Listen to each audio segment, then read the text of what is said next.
Chronicles TV on air.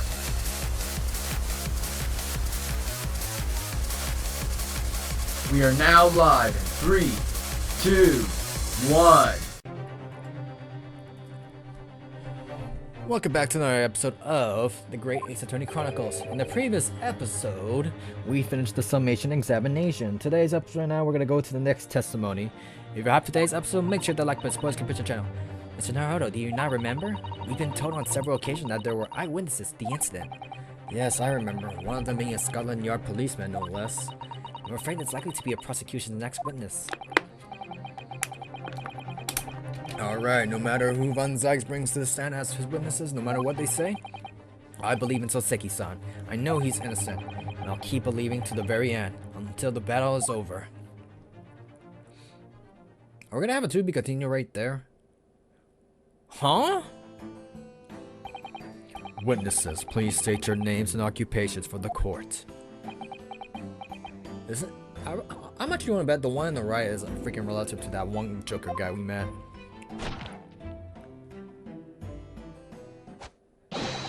Constable Royally Beate, sir. Nothing to report on the streets, sir. Royally Beate. And I'm Miss Beate. Patricia's my name. I'm proud to say I'm this young talent hero's wife. Wife? You look like brother and sister to me. What's the story here? Well, in truth, we've not been married long. In fact, we celebrated our first anniversary only the other day. Oh no, it was your husband I was asking about. He seems tired. Hardly surprising. Witless being an honorable occupation, patrolling the beat is the most demanding work in the world. Oh, really? I'm sure I've heard that before, actually. Indeed, apart from the rare days off, our gallant officers trudge some 20 miles a day, you know?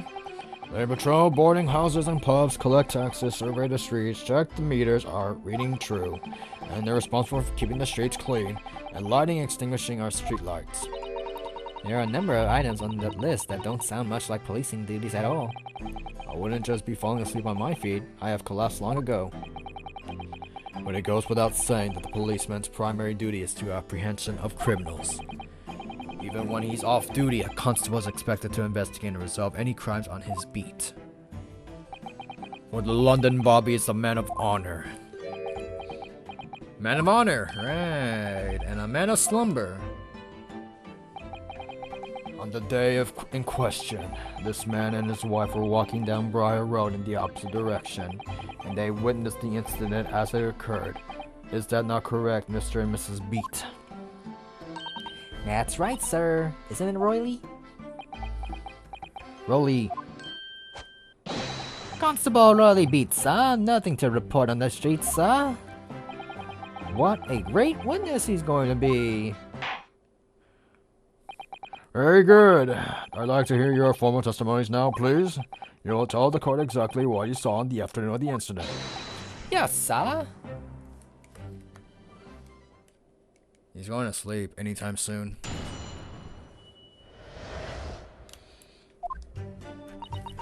It was our wedding anniversary and Rolly was taking me out for a meal. There was no time to change after work. Anyway, the two silhouettes appeared out of the fog on the pavement in front of us. All of a sudden, one of them just collapsed on the floor, and the other scattered something before running off. We ran straight over, of course, and then went for help at a nearby police box. It was definitely that Japanese man in the dark. Rolly and I both saw him as clear as day. Well, this is extremely compelling testimony, I must say.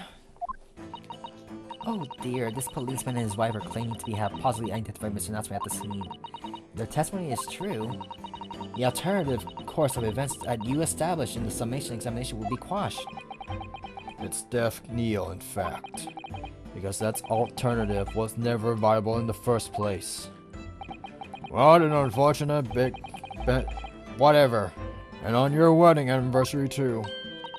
Oh, I know, but I still managed to go out for the evening with my man. I thank the Lord for that. Gosh, the life of London Bobby sounds very hard indeed. Indeed. However, this cross-examination will be over in minutes. You may well have time to rest this afternoon. What do you mean by that? My learned friend. The witnesses saw the face of the man fleeing the scene. They are testifying under oath that it was without a doubt the accused Mr. Soseki Natsume. And one of these witnesses is a policeman, no less. So you appreciate the gravity of the situation, I'm sure. But he's asleep right now. Except the man's so tired, his wife has to do all the talking. And now, preamble, counsel for the defense, to commence the cross-examination, please. Yes, my lord.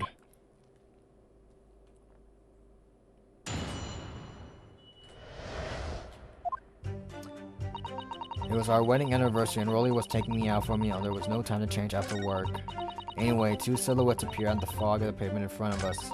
All of a sudden, one of them just collapsed on the floor, and then the other scattered something before running off. We ran straight over the course and then went for help at a nearby police box. Hold it! Two silhouettes. That's right, they were coming towards us, walking up Briar Road in the opposite direction. Yo. There was a rather plump figure by this scrawny, thin-looking man. That does sound exactly like the victim is pictured in this print, and like Mr. Natsume. Yes, unfortunately it does. And you're certain that at the time there was nobody else nearby? Yes, quite certain. It was dark, but there are streetlights on Briar Road, you see. There was nobody else around at all. Isn't that right, my darling?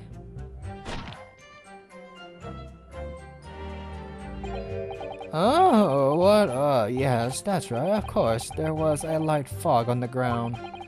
But Briar Road is dead straight and you could see fairly long way down the pavement. And then there's street lighting as well. I didn't see any other pedestrian. Before sleep takes a firm hold, your answer, please. Mr. Beate, are you quite sure of what you just said? Ah, yes, sir. As a couple who spends all day every day keeping watch on the streets, I swear to so, sir. I'm as sure as my love for Patricia is true. Oh, Pat. Oh, really? Okay. They're still maintaining there was no one else around other than the victim and the attacker. It's starting to seem like there must be something really happened. It's beginning to seem like there's nowhere to run. Well, that didn't stop Mr. Natsume, did it? He fled the scene all too convincingly. Thank you. I believe we have a reasonably clear idea of the situation just before the incident now. What happened in such crucial moments?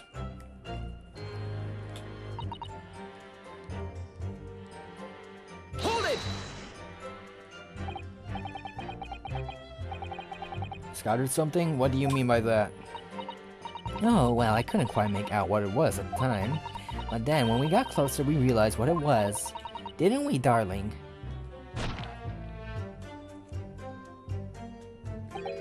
Huh? What? Ah, yes, that's right. It was some old books. I see, old books. Ah, yes, sir. The culprit had dropped a number of them all around where the victim lay on the pavement.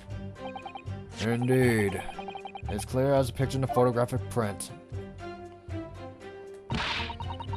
That rotten Japanese man did what he did to the deed. Let's not forget that if it remains to be established that the defendant was indeed the attacker. But we saw him. It was the man in the dock without question, sir. The mustache, the hunchback, the cat-like eyes, the taut mouth, the snub nose. Everything. The hunchback, cat-like eyes, taut mouth. Any more insults you want to throw in? That's right, he looked down at the poor, defenseless woman with the terrifying, intense eyes. And then suddenly he threw his books on the pavement and ran away. I see. This is too tough. They seem as though they're telling the truth here. May I remind the court that this ambiguous testimony comes from a policeman and his wife. Now please continue. Yes, sir.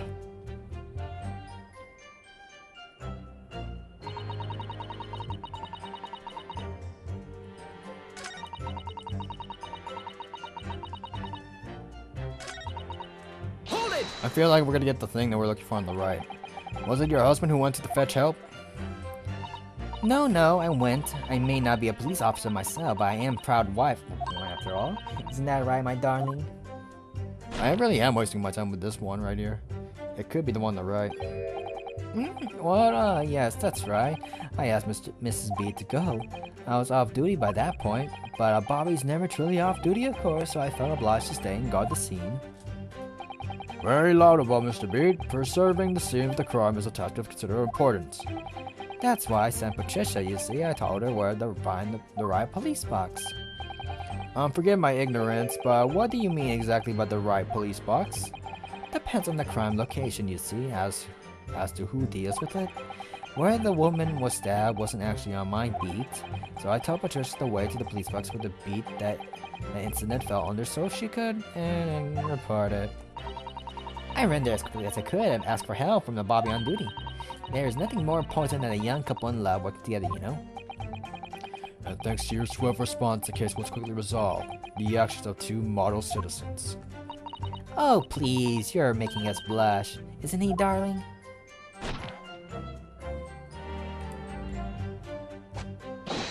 Yes, what Patricia said, sir. Let's move on, shall we?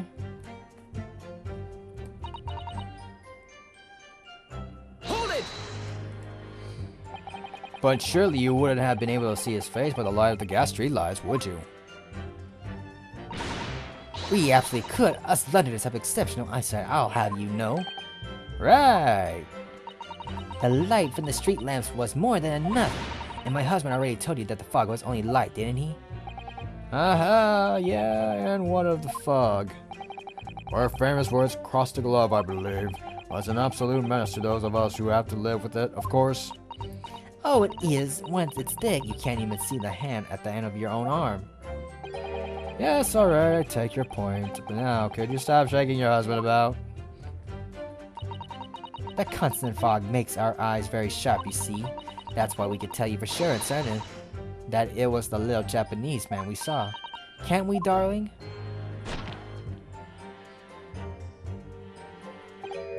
What? Yes. It was the accused and no mistake. The mustache, the hunchback, the cat-like eyes, the taut mouth, the snub nose. Unmistakable, sir. As far as this couple's testimony is concerned, there can't be any question. It was Soseki-san they saw running from the scene of the crime. So that's it, is it? That's the entire testimony? What do you think? Well, I hate to admit it, but on hearing the testimony, it really does seem as though Mr. and Mrs. Beate saw what they saw. Mr. Natsume running away from the scene on Briar Road that day. Yes, I feel the same. So if that's true, where does it leave us? The members of the jury are sure to call for a guilty verdict after the testimony. Oh no, then what do we do? If Kazuma-sama were here, what are you trying to say? I think he would try to find a contradiction somewhere else within the testimony. Somewhere else?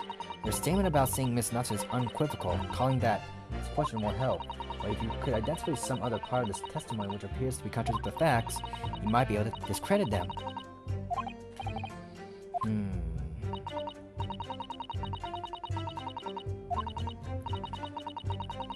The question is, which one?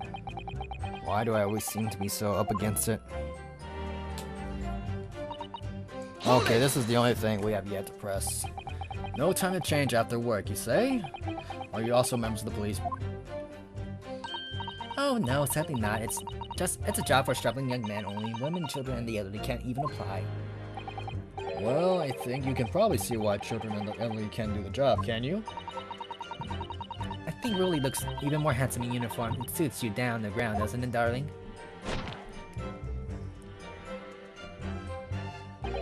What? I just finished my beat. Pat and I were heading back to the station. I was actually planning on getting changed there. Is he talking in his sleep? This is creepy. Oh no, really, I'd much prefer you in uniform. Sometimes, I don't recognize you when I see you in plain clothes. Oh dear, that doesn't seem healthy. Kindly adhere to the point. You were going for a meal after you had finished your beat for the day, correct? That's right, sir. Yes, although I was fit to drop, to be honest, after spending the whole day on my feet. By policing as my life, as long as I'm proud to owner of this, I serve my city and my queen to the end. What's that now? My warrant card, sir, proved that I'm allowed in copper. It has the noble founding principles of the force written on it. A reminder to us policemen on sworn duty to patrol the streets of London town and uphold the peace of the common man. Sir, and for such noble cause, I cover 20 miles every single day without fail and without a grumble. Because I know that the floating of my boots is all underneath to hear the feel safe and secure. So, fighting crime doesn't appear to come into it then?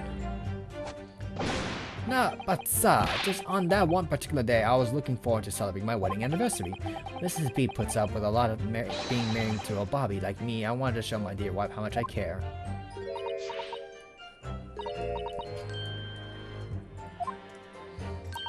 Oh, what a charming couple. Their young love is such a joy to behold.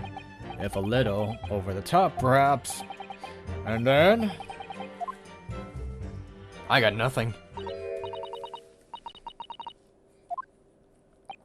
Oh, yes, of course. What is it?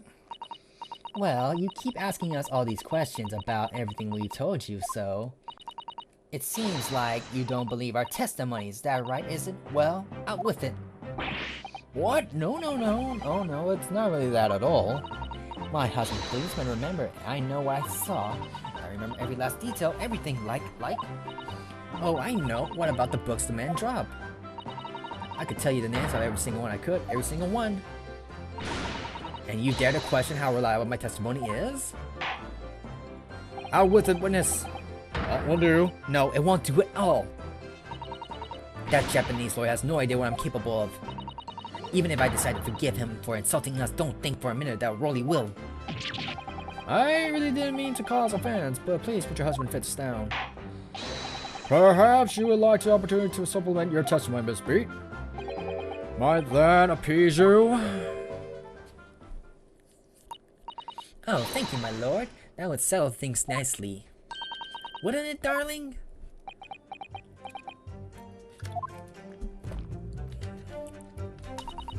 I could even tell you the names of the 4 books. 4? Hold it! Yes, we know that there were books dropped at the scene of the crime, as you say. Those purchased by the accused at the nearby second-hand bookshop the day in question. After I had been to the police box for help, I decided to have a good look over the area for a good measure. I am proud policeman's wife after all. I did it for Rolly. And what was your husband doing at the time? Oh, he was lying face down in the snow, getting some well-deserved rest. He works ever so hard, you know, ever so hard, don't you, my darling? Interesting way of guarding the scene of the crime. Well, Miss Beate, seeing as you regaled the court with your tales of your powers of recollection, would you be so kind as to recount the titles of the books you observed at the scene? I'd be happy to. Now, are you all listening? There was the picture of Monsieur somebody or other, the What's It Yearnings, then there was a meal for someone, and the last was definitely the thingy yummy something. You see?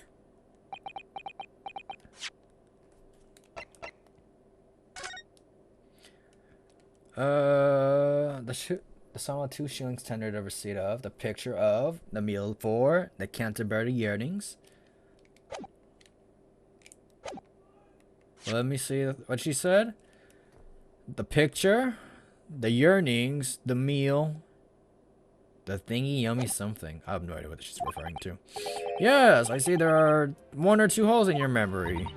Oh, well, they were all along those lines, I'm quite sure. There were indeed books found at the scene with titles along those lines, as you put. Well, what did I tell you? So, I think it's very mean the way you've been implying that the testimony can be trusted. Don't you agree, darling? Anyone who upsets my Patricia will have me to answer. Put the gun down, sir. Put the gun down, sir. Terrifying. Yes, she really is. We got the contradiction right there. Fast forward. Okay, it's either the freaking picture that we have or something else.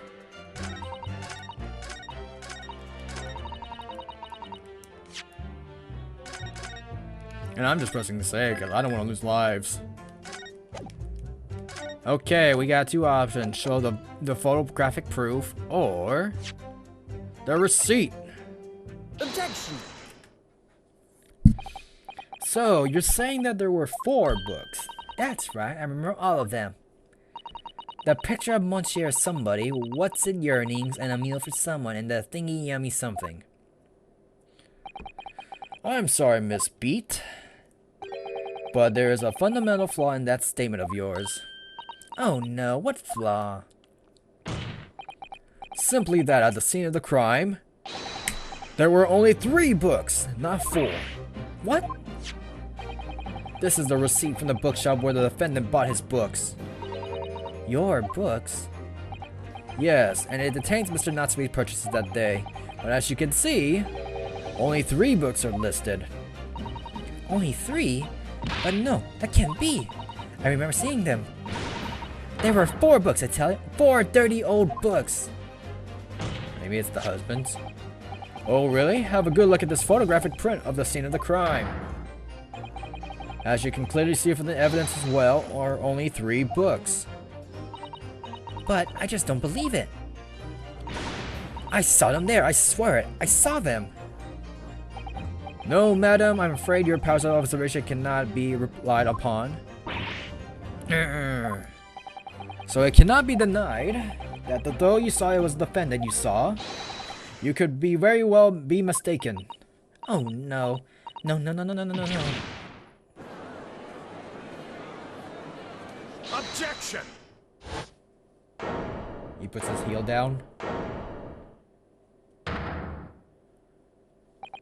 It's plainly evident that it is your powers of deduction that cannot be relied upon, my learned Nipponese friend. What? What cannot be denied is that these 2 witnesses saw the accused running from the scene. A fact that you know very well you have no hope of disproving. What? So you have striven to avert attention from that by dint of some inconsequential discrepancies. Would that be fair? He sees right through me. But your plan was somewhat recoiled against you. What are you talking about? It's quite simple. Let me explain with a toast. To the policeman's wife and her entirely accurate testimony in every respect. Oh! You see, the matter is not up for debate. At the scene of Briar Road, a total of 4 books were most definitely found. But what about the photographic print? It only shows 3. Quite right. Only 3 books can be seen in that print. That print? You mean to say... Allow me to present another. The one that shows the victim's hand. The Lion's Pride. Wait a minute! Oh no! It's the 4th book. The thingy yummy, she said? As you will observe. The 4th book was hidden from the view in the original print by the victim's torso. No. No!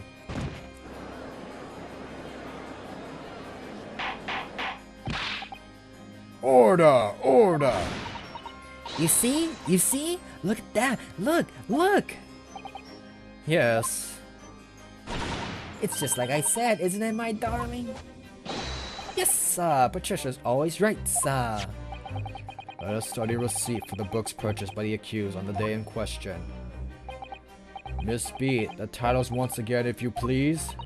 Oh, yes, of course. The picture of Monsieur somebody or other. The picture of Monsieur Lecoq. What's it, yearnings? Canterbury yearnings. A meal for someone? A meal for Gabrielle, in fact. As the court has just heard, the witness remembers the book's title flawlessly, save for a few minor details. Miss Beate's powers of recollection can only be described as exceptional. Did you hear that, Rolly? The gentleman paid me a compliment. Yes, sir. Flawless, sir. Patricia is flawless. But there are only 3 books on the receipt, and Miss Beate mentioned 4. There's nothing surprising about that. Clearly the 4th book is which is shown in the photographic print. I'm sorry, Counselor, but does not that seem odd? Why should the 4th book be omitted from the receipt? It's not odd at all, my lord. As the photograph clearly shows, the 4th book was found in the victim's clutches. In other words, it belongs to the victim. That's a lie! That's a lie! The victim was holding her own book? I wonder, what became of the 4th book? Obviously, it wasn't overlooked by the investigating officer at Scotland Yard. I have it here as evidence. You will submit that aforementioned photographic print to the court, please? My pleasure, my lord. The second crime scene photo has been entered, and the book as well. The Lion's Pride. The prosecution rests. I have nothing further to add. What? You seem surprised, my learned friend.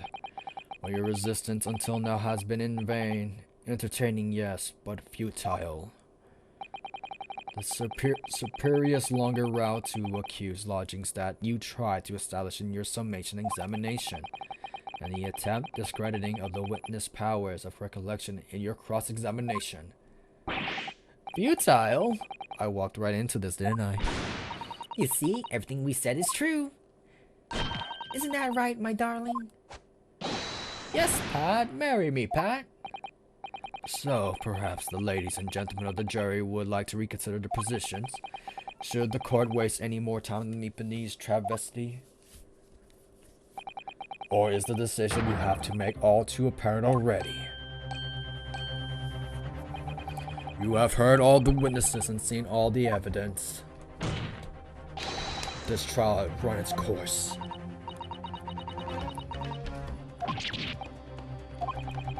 If I fight back in the wrong way now, I could have very well make matters worse. Think, Ryunosuke, think. What do you do now? Hey, let's look at the thing. Oh, look at this. The book has been badly burnt. You're right. You'd never be able to read it in this state, especially not the latter pages. What a terrible waste. Judging from the scorched edges of the paper, I think the damage must have occurred very recently. A book recently damaged by fire? Why does that seem to raise a red flag with me?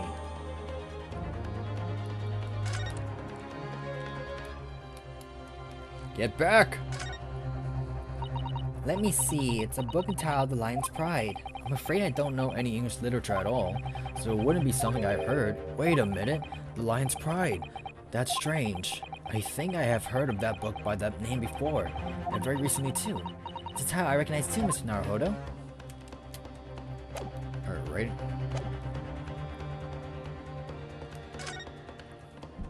Objection!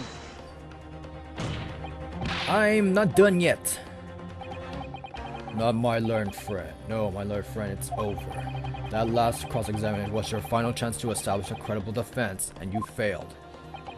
The die has been cast. There is no room for debate. Well, it might be over as far as you're concerned, but... I can't think of what to say.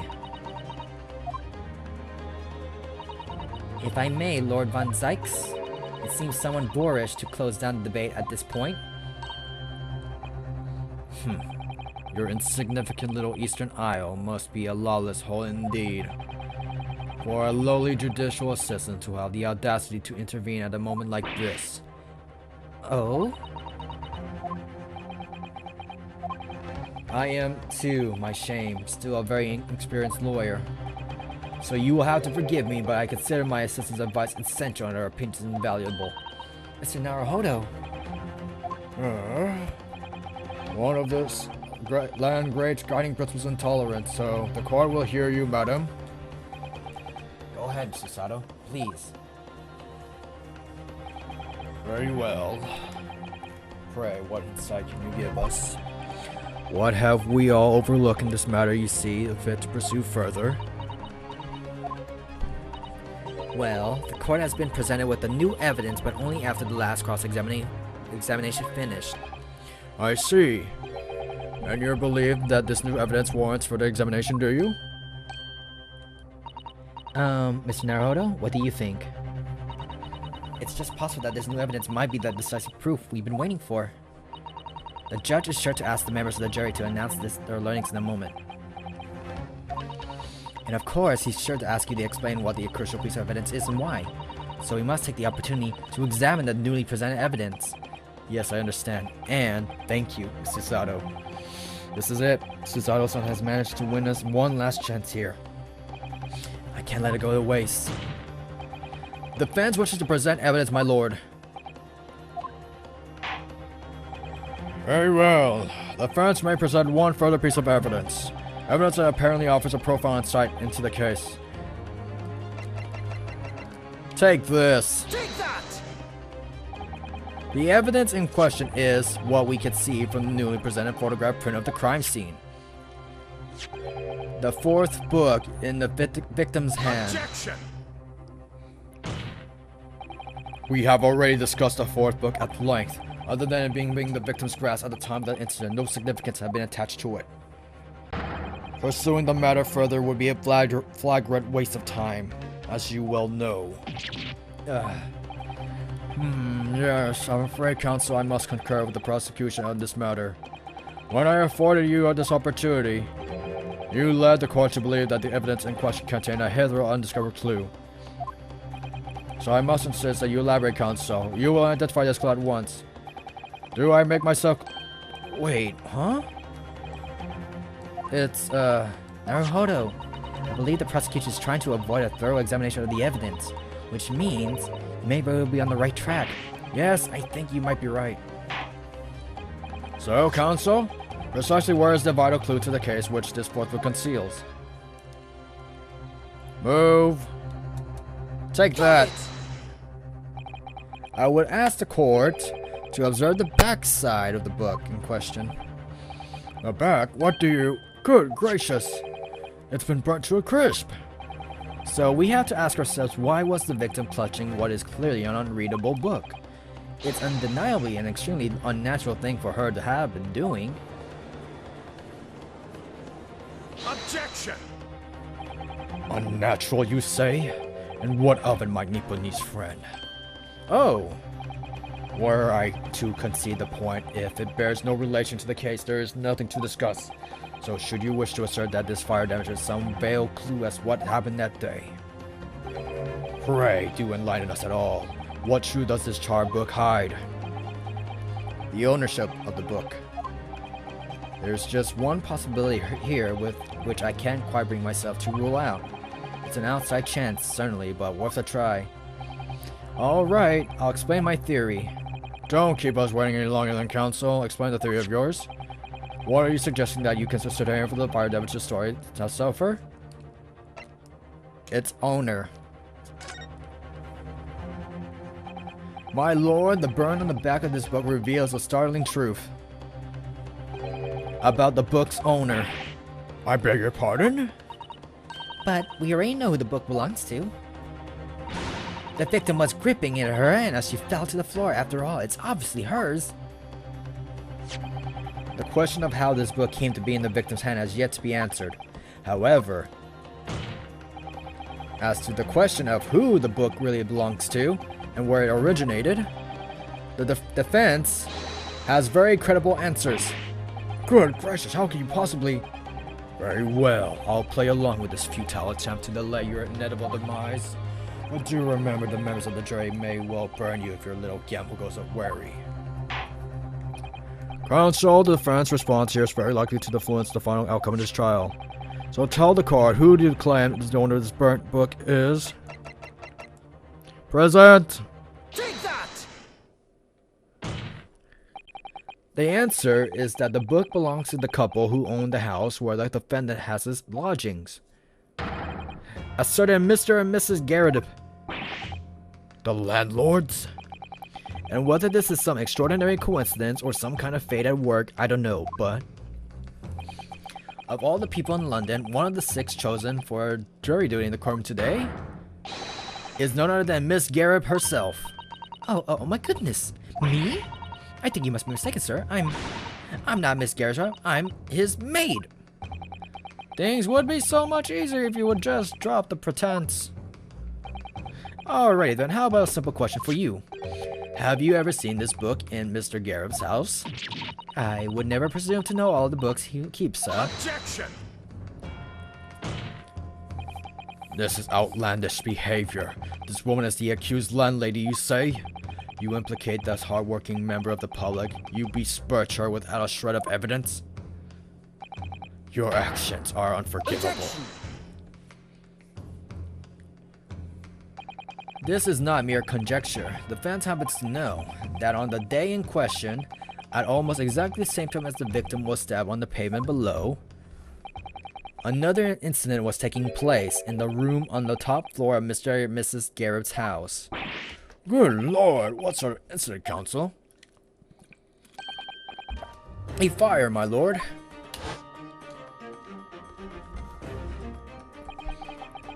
I'm afraid to say it happened in the beginning, you know, blah blah blah. The whole place filled with smoke, couldn't see a bodily thing.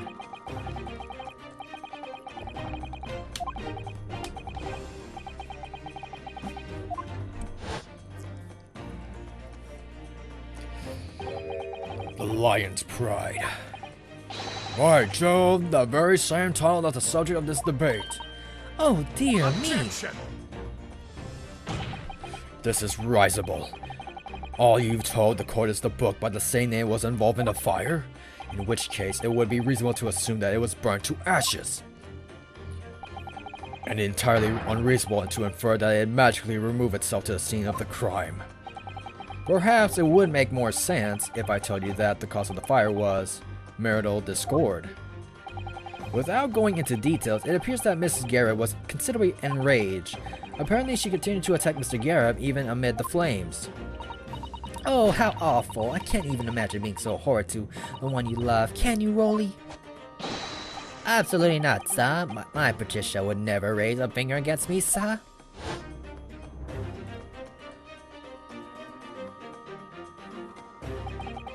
And so the question is, who really was the Mr. Stabber?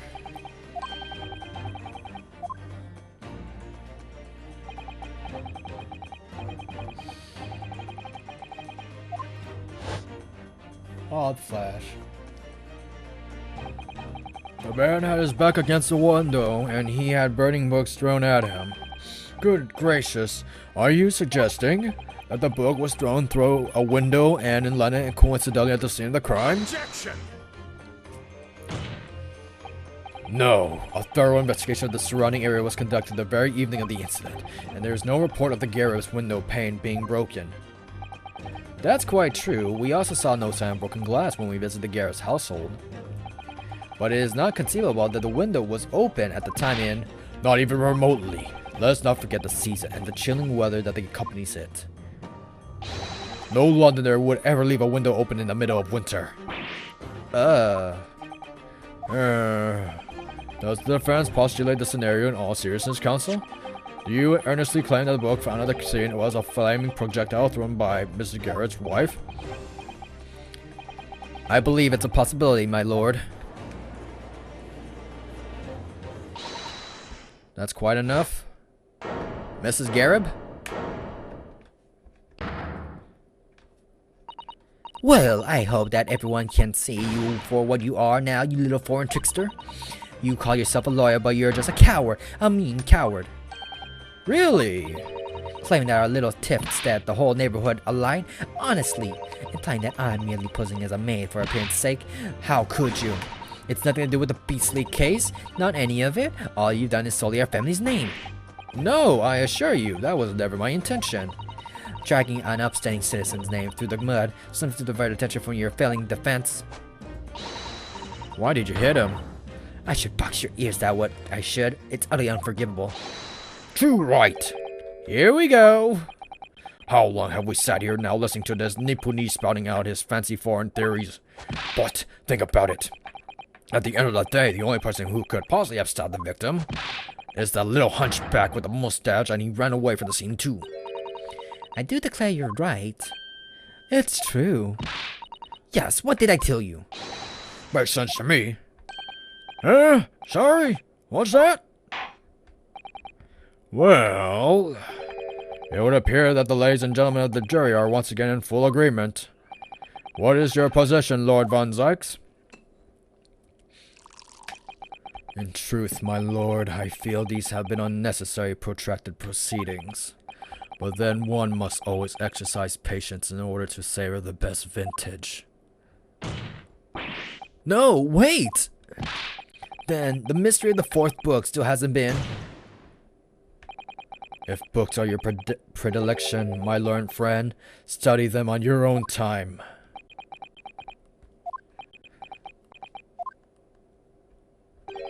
What? No forgive the discourtesy this time? Ahem, in that case, ladies and gentlemen of the jury, you will now state your individual decision regarding the defendant's culpability of the court here. Guilty! Again? Do we have to pit someone against another this time? Guilty. Guilty.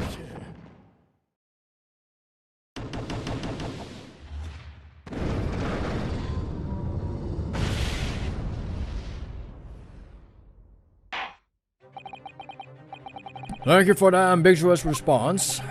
That's twice now. It's over. Mr. Naruto, don't give up. Mr. Sato, have you forgotten? The battle isn't over yet. You're not suggesting... Of course! Defense has the right to another summation examination at this point. You could still convince the jurors to change their minds. You have one more chance. My lord, defense asks to exercise his right to summation examination. You'll believe you still have tricks up your sleeve. I don't intend to trick anybody. I intend to cover the truth. This is no time to downcast. As long as there's a chance, I have to stay strong and determined. And with that, we'll end... Oh, we're going straight into this already. We'll end the episode right here, ladies and gentlemen. Like, comment, subscribe, Chronicles TV, and I'm signing out.